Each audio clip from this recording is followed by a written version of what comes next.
तो कांग्रेस की प्रतिक्रिया भी सामने आ रही है महाराष्ट्र के सियासी संकट पर। महाराष्ट्र के पूर्व मुख्यमंत्री पृथ्वीराज चौहान कुछ कह रहे हैं, सुनवाते हैं। है भी थोड़ी देर में उस सारी चीजों पे बात करेंगे। एकनाथ शिंदे ने जिस प्रकार से नॉट रीचेबल हुए हैं, उनके साथ तकरीबन 17 से भी अधिक एमएलए जो है शिवसेना के, वो नॉट रीचेबल है। इस सिचुएशन को महाविकास आघाड़ी के एक पार्टी के रूप में आप कैसे देखते हैं? ये टर्मोइल आप कैसे देखते हैं? देखिए, मैं किसी और दल में क्या हो रहा है उसके बारे में मैं टिप्पणी नहीं करूंगा।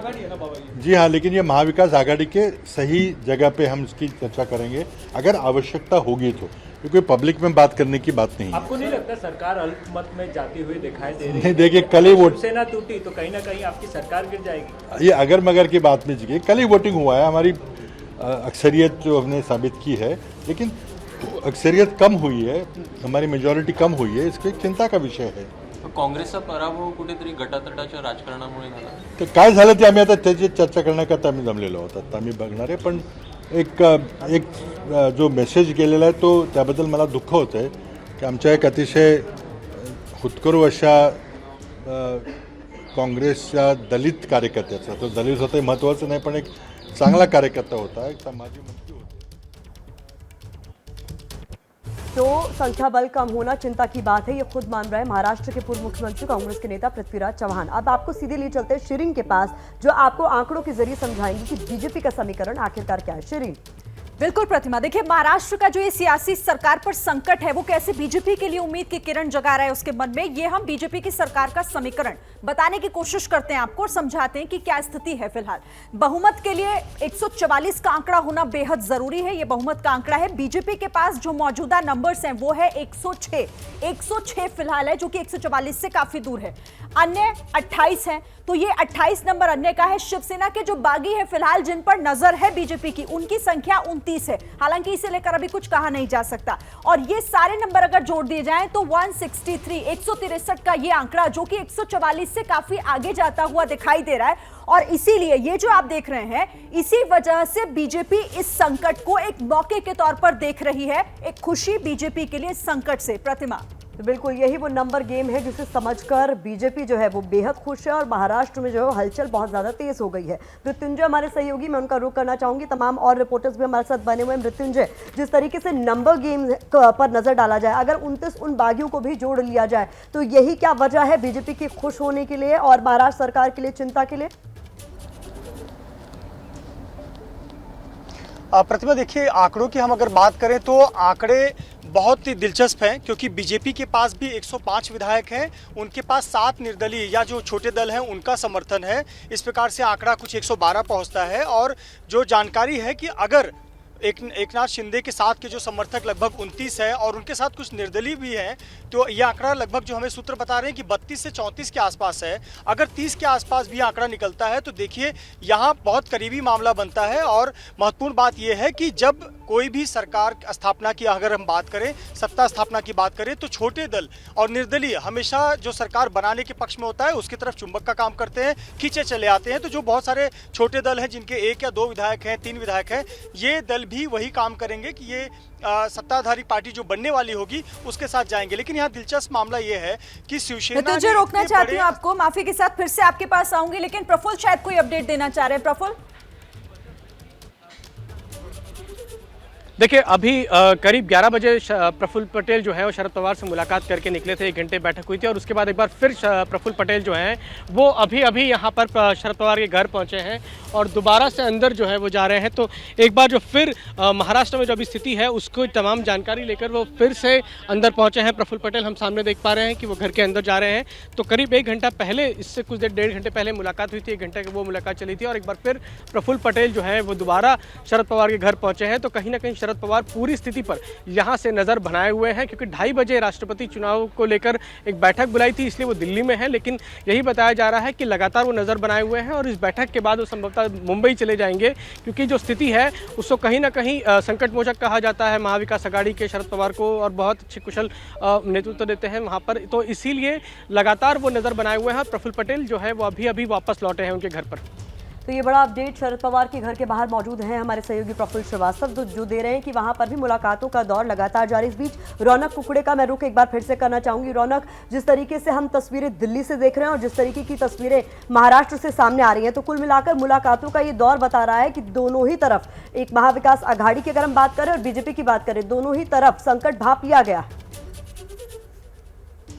पर संकट सरकार पर मंडरा रहा है, ये कहना बिल्कुल गलत नहीं होगा, क्योंकि जिस तरह से 29 के करीब विधायक जो है वो राज्य छोड़कर दूसरे राज्य चले जाते हैं और मुख्य तौर पर जो शिवसेना के समर्थन देने वाले यानी शिवसेना के अपने विधायक और जो निर्दलीय है वे अगर बात ली जाती है तो मुख्यमंत्री उद्धव ठाकरे के सामने निश्चित तौर पर संकट है, इससे इनकार नहीं किया जा सकता। लेकिन प्रमुख जो सामने निकल कर आ रही है प्रतिभा वो ये है कि उद्धव ठाकरे के घर पर जो विधायकों की बैठक बुलाई गई है, हमें जो सूत्र बता रहे हैं वो है कि करीबन 22 के करीब विधायक जो है इस बैठक में यहाँ पर हिस्सा लेने के लिए पहुंच सकते हैं, लेकिन मुख्य तौर पर इस बैठक में हिस्सा लेने पहुंचने वाले विधायकों का ठीक है। तो दिल्ली से लेकर मुंबई तक इस वक्त बैठकों का दौर जारी है और इन तमाम बैठकों पर हमारे सहयोगी लगातार हमें अपडेट कर रहे हैं। लेकिन आखिर इस संकट का हश्र क्या होगा, कोई रास्ता क्या निकल पाएगा, इस पर हम चर्चा भी कर रहे हैं। कुछ मेहमान भी हमारे साथ जुड़ गए। वरिष्ठ पत्रकार समीर चौगांवकर हमारे साथ हैं। बहुत स्वागत है आपका समीर जी एबीपी न्यूज पर। सर, आप कैसे देख रहे हैं मुंबई से लेकर दिल्ली तक बैठक? धन्यवाद। और बीच में यहां सूरत अटका हुआ है पूरा मामला। देखिए, महाराष्ट्र विकास आघाड़ी सरकार का यह अश्र होना ही था। जब 2019 में राष्ट्रवादी कांग्रेस के साथ मिलकर जब शिवसेना ने सरकार बनाई थी, तब एकनाथ शिंदे वह पहले व्यक्ति थे जिन्हें मातोश्री में जाकर उद्धव ठाकरे से इसका विरोध किया था और कहा था कि भाजपा का साथ नहीं छोड़ना चाहिए, क्योंकि आने वाले समय में हमें इस तकलीफ़ों का सामना करना पड़ेगा। उद्धव ठाकरे नहीं माने थे। अब आप देखिए शिवसेना को कितने जगह तकलीफ होने वाली है। एकनाथ शिंदे का बेटा सांसद है, श्रीकांत शिंदे शिवसेना से सांसद है। एकनाथ शिंदे पार्टी छोड़ेंगे। लोकसभा में 3 सांसद शिवसेना के भाजपा के संपर्क में है। श्रीकांत शिंदे शिवसेना छोड़ के भाजपा का दामन थामेंगे। इसका बेनिफिट भाजपा को आने वाले राष्ट्रपति चुनाव में होगा। इसके अलावा मैं आपको बता दूं, बीएमसी के चुनाव भी ड्यू हैं। ठाणे म्यूनिसिपल कॉर्पोरेशन के चुनाव होने वाले हैं, तो शिवसेना को बीएमसी से भी हाथ धोना पड़ेगा।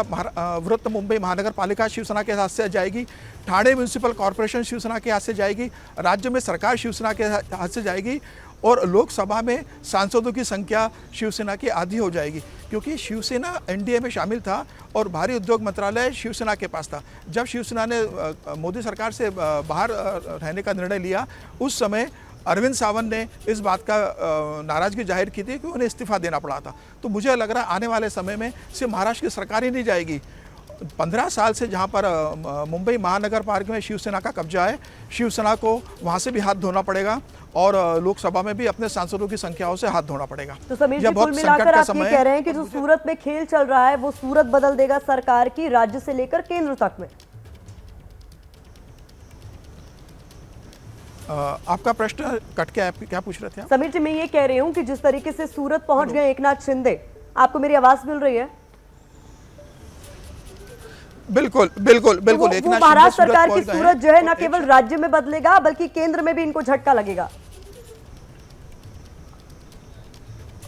देखिए, एकनाथ शिंदे जिस तरह की राजनीति करते हैं वह मोलभाव नहीं करेंगे शिवसेना से। उन्होंने पूरा निर्णय ले लिया होगा कि मुझे शिवसेना से अलग होना है और अब मुझे शिवसेना के साथ नहीं जाना है। तो यह तय मान लीजिए कि शिवसेना अब एकनाथ शिंदे को मना नहीं पाएगी और शिवसेना और भाजपा के बीच में आगे की बातचीत पूरी तय हो चुकी है। लेकिन सर, हमारे सूत्रों ने जो जानकारी दी उसमें एकनाथ शिंदे की तरफ से जो शर्त रखी गई है वो ये कि सरकार तभी चल सकती है जब कांग्रेस और एनसीपी का साथ जो है वो शिवसेना छोड़ दे। तो आपको लगता है कितनी सच्चाई है इस बात में?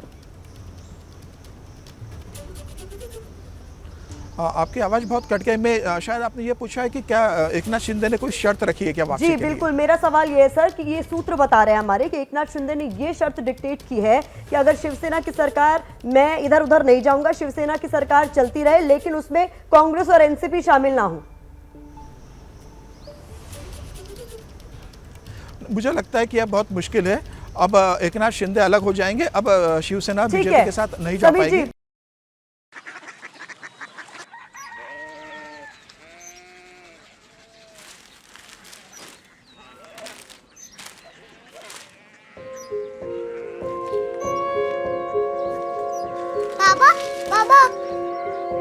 कोरिया सिटी জানি না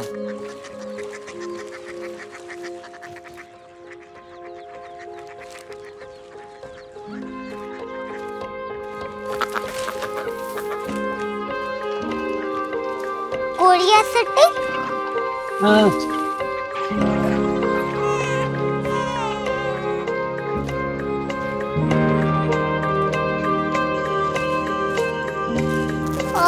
कोरिया सिटी कहाँ पे है? शहर अंग्रेजी लगे हैं।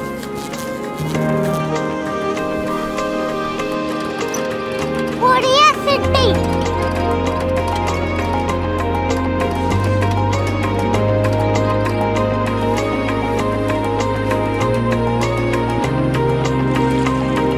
वो बहुत दूर है।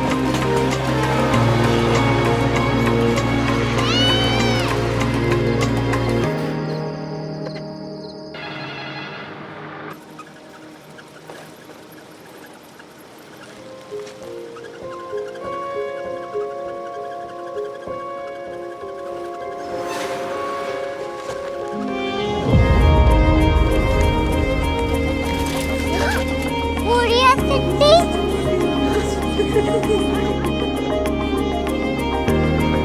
दुनिया कुछ लोग बड़े होते हैं। कोरिया सिटी कहाँ है? प्रोफेसर साहब को पता होगा।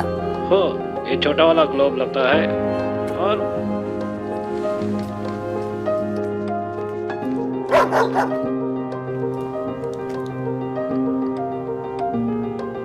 पता नहीं, मेरी बेटी से जाके मिल लो, शायद उसे मालूम हो।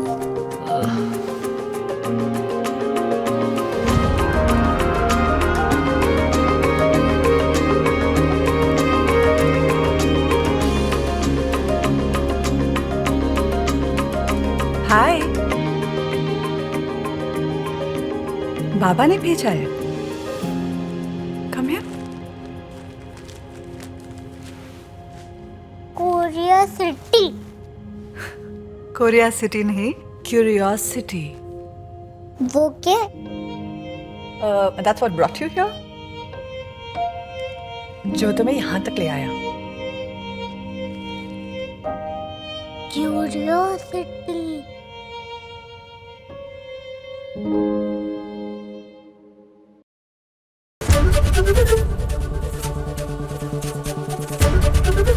एबीपी न्यूज आपको रखे आगे।